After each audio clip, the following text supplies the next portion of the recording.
You'd think someone chasing 1,000 bucket list adventures would live in their RV full time. I don't, and it's the most intentional decision my husband and I have ever made. This is my office when we're on the road, which is pretty cool. It changes almost every week. Some mornings it's an epic view in Utah, some evenings it's a campground in the Blue Ridge Mountains of Virginia. And yeah, my job requires yarn, a lot of yarn, because my job travels with me. And the reason I do this, any of this, the bucket list adventures, the RV, international travel, is because we made one very specific decision about how we travel. So let's talk about the part of full-time travel that people don't always share, and that's the full-time part of it.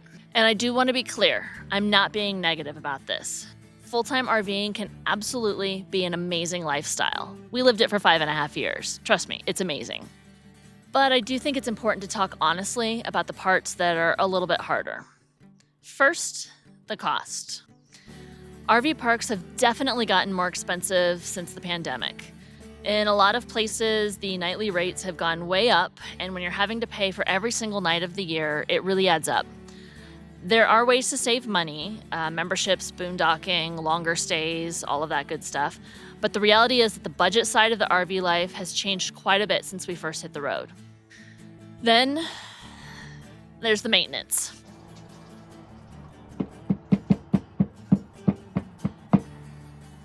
Tweaking. Our travel trailer is a 2017, and the truth is most RVs aren't really built to be lived in full-time. They are designed for vacations, long weekend trips, not really year-round living. And when you're using everything every single day, the plumbing, the slides, the appliances, things wear out a lot faster. We've only been back on the road for about 5 weeks, and there's over a dozen items on my needs to be fixed list. And that list keeps growing a little faster with every time we moved. And when your home bounces down the road every week, there's always something to repair, adjust, or tighten. Another thing that people don't talk about is the logistics of it all. Full-time RV life means you're constantly planning weeks and months ahead. Where are we staying next week? Is there space available? Will the site actually fit our rig and our truck? How long will the drive be to get there? And the one thing that I absolutely can't control is what will the weather be like.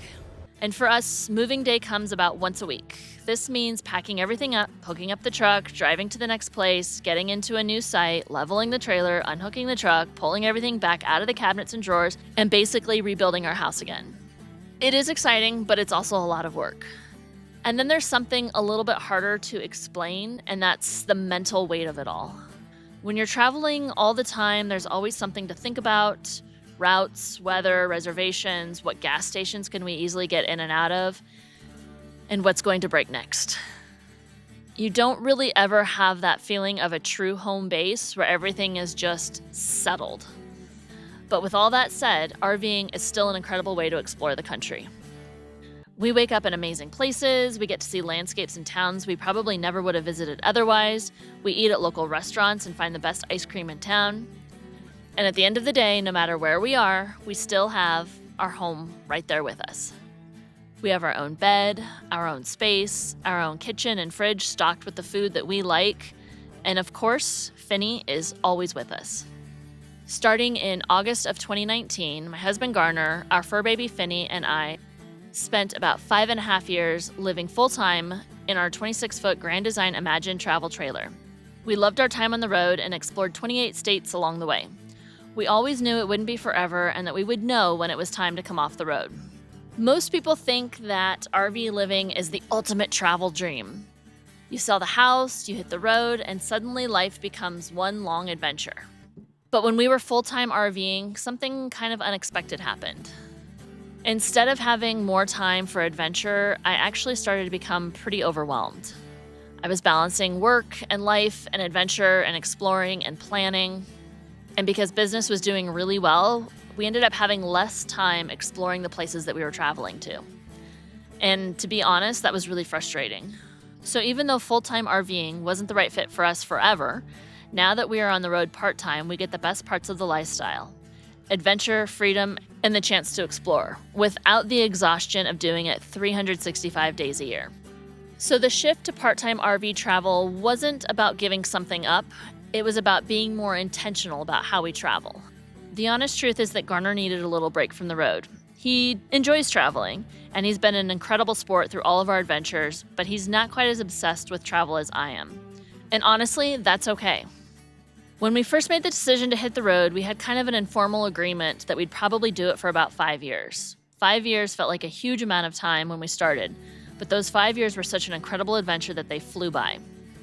And right about that 5-year mark, a few other things started happening too.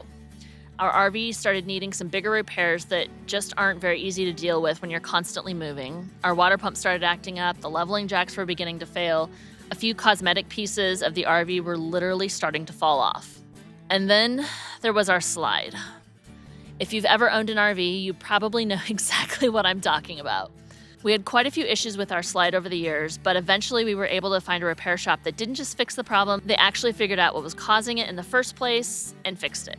And luckily, knock on wood, we haven't had any issues with it since. Around that time, my travel interests were starting to expand a little too. I really wanted to go and start doing more international travel, exploring places that obviously the RV can't go. And honestly, this is one of those moments where marriage is really about compromise. Garner and I sat down and talked about what each of us actually wanted going forward. I still had this huge desire to keep traveling and exploring, but he was ready for a little more stability after so many years on the road. And we found a solution that worked for both of us.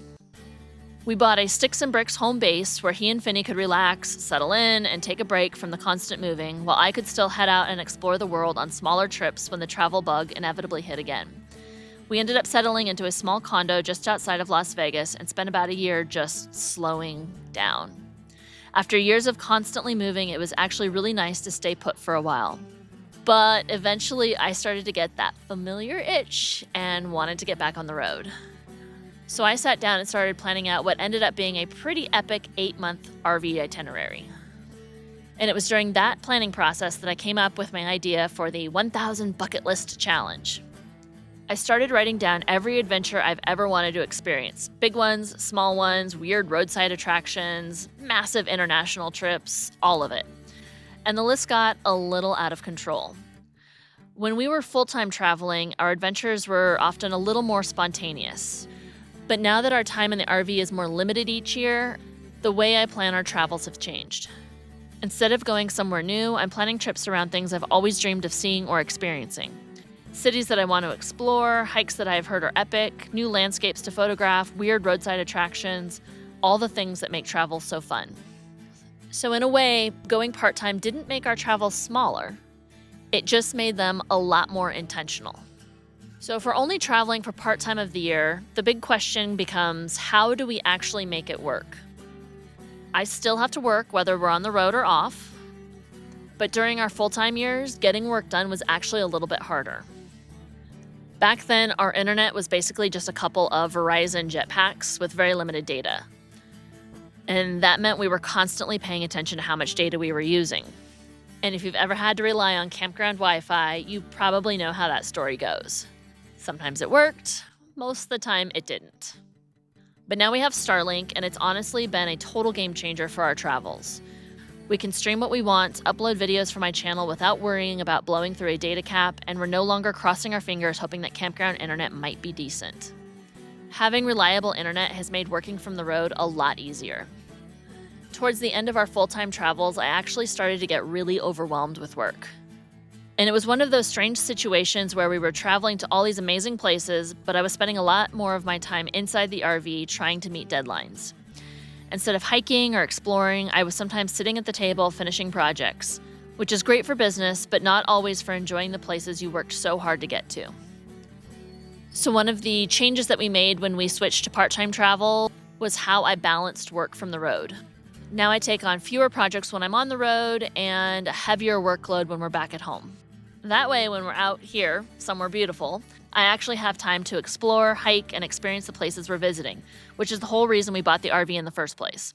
I've got comfortable spots where I can work for hours and places to keep everything organized. My yarn, my works in progress, my ball winder, my Swift, and all the tools that a fiber artist needs. Being able to bring my work with me is a huge part of what makes this lifestyle actually possible. Most of the costume designers I work with are filming projects all over the world, so as long as I can receive mail and ship finished pieces back out, I can keep working no matter where we're parked. And thankfully, most campgrounds are actually really great about letting you have packages sent to the front office. If you're wondering what it's actually like to be a professional knitter and crocheter working from inside an RV, that's something I'm going to dive more deeply into in my next RV video, which is published 2 weeks from now, because that story deserves its own video. One thing that might sound a little backwards is this. Part-time RVing is actually what makes checking off bucket list items possible, not what limits it. A lot of people assume that if you're not traveling full-time, you won't see as much, but for me, the opposite is actually true. I keep a journal where I write down all of my bucket list ideas, and I'm constantly adding to it. Inside that journal, everything is organized by US states and then a whole separate section for international travels. So when I started planning our RV route for this year, I wasn't just picking random places for us to go. I'm actually looking through that journal and mapping out our travels so we pass through areas where I already have things I want to experience. Then, while we're on the road, I slowly start checking those items off the list. Some of them are big adventures like hiking with llamas or taking a helicopter ride over Horseshoe Bend, and some are smaller experiences like making sure we stop for the famous pie in Capitol Reef National Park. Anything that will make traveling to a new place a little more memorable. I know realistically I'm not going to check off everything in each state as we pass through, and that's okay. The goal isn't to rush through the list. It's to experience as many meaningful adventures as we can while still keeping life balanced, getting my work done, enjoying the journey, and making sure neither Garner nor I completely burn out, kind of like we did when we were full-time. And then when we're back at home between RV trips, that's when I start planning the international adventures. So in a way, the bucket list isn't just about travel. It's about being intentional with the time that we have to explore this world. And there you go. That's how we shifted from full-time RV life to part-time travel. For us, it's not about slowing down the adventure. It's about making sure that we can still continue to travel without burning out. And honestly, it's what's making this 1,000 bucket list challenge even possible. Before you go, I'd love to know something.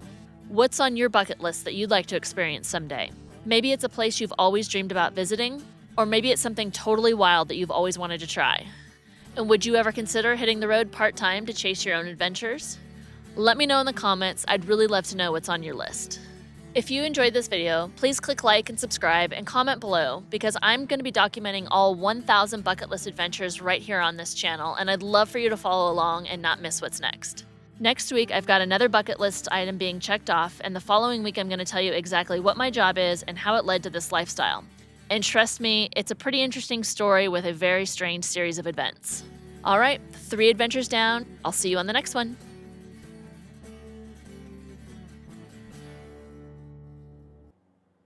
Waiting for the plane to pass. What's up with all these planes suddenly? Hey, birdie birdie. Are there like 1,000 planes in this area? Just waiting for the plane to stop interrupting my audio. These airplanes are killing me. And another plane. I'm gonna watch the birdie while we wait for the plane to go by. Hi, birdie birdie. I'm gonna go tell these planes they're interrupting me. That birdie birdie's digging for something. Sometimes I feel like this bird is watching me.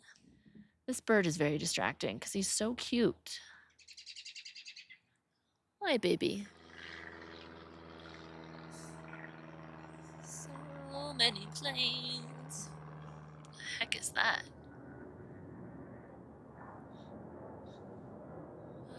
The beauty of RV parks.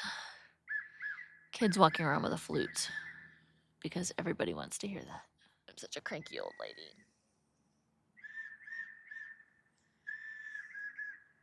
In this video, I feature the Mossy Ridge hat. The link to the pattern is in the description below.